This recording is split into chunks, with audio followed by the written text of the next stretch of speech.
Protesters in more than 100 cities around the world are sending a single message to Iran's leaders: free the protesters. As you can see, the only continent free of demonstrations today, Antarctica. The group United for Iran wants an end to the crackdown on people disputing Iran's controversial presidential election.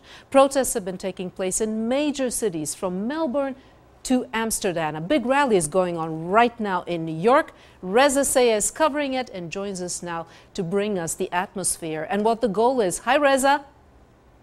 Hi, Ralitza. New York City seeing a lot of green on this Saturday in this rally and march in support of the opposition movement in Iran. Let's go ahead and take a look at the scene behind us. This is about 1,000 people who've gathered here in this rally. Just about 2 hours ago, these people were in Times Square where there was a rally there, and they marched through the streets of New York, and now they're here in front of the UN. This particular rally in New York, part of what's being called a global day of action. Rallies taking place all across the country in nearly 100 cities, Berlin, New Delhi, San Francisco, Los Angeles, and also Amsterdam, where one of our reporters shot video of Nobel Peace Laureate Shirin Ebadi. She's one of the sponsors of this global day of action. Also today, a call for the hundreds of detainees taken into custody by Iranian authorities to be released by this particular group. Now, why does this matter? Why should the world care about the elections in Iran and the unrest that followed? Here is preeminent historian and Iran expert Hamid Dabashi and his thoughts.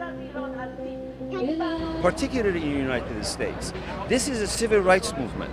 And look at what happened with Skip Gates in Cambridge, Massachusetts. The question of civil liberties continues to be relevant throughout the globe. And what the Iranians are doing in 2009 is what Americans did in 1950s and 1960s, which resulted in presidency of Obama in 2009. So in my judgment, when Americans see a reflection of their own civil rights movement in other countries, which is beyond ideological and is opening up a new moral map in the region, I think it's something to look for. Dabashi and many Middle East experts also agree that Iran is very crucial to U.S. foreign policy. If there is to be stabilization in Afghanistan, Iraq, if there is to be a resolution in the Palestinian-Israeli conflict, certainly Iran is going to play a key role. Of course, the Iranian government launched a fierce crackdown on protests inside Iran, but that hasn't stopped many people from rallying and demonstrating outside of the country. They're hoping today that what they're doing here will energize the movement inside of Iran. Ralitza? Reza, there's also another view on the impact inside Iran. Could it also backfire? Well, there's always the accusations in Iran of foreign meddling. That's why this group has gone out of its way and saying, look, we don't want to meddle in politics. All we're doing is calling for human rights of Iranians. We want the detainees to be released. And the reason why they're here in front of the UN is they want to apply pressure on the UN and the Obama administration to do something. But you can be sure that despite those statements, despite that attempt of clarification, Iran's leadership is going to use this as another example of foreign meddling.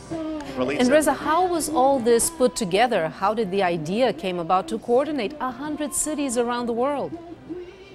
The idea came about through an Iranian-American mother in San Francisco. She basically called her friends, called some human rights groups, and it began as a grassroots movement. I spoke to one person just about 30 minutes ago. He's in New York City. He said he created a Facebook page, and next thing you know, members are joining it, and they had a group of their own. So a grassroots movement that's grown into this particular rally in New York City and nearly 100 other throughout the world.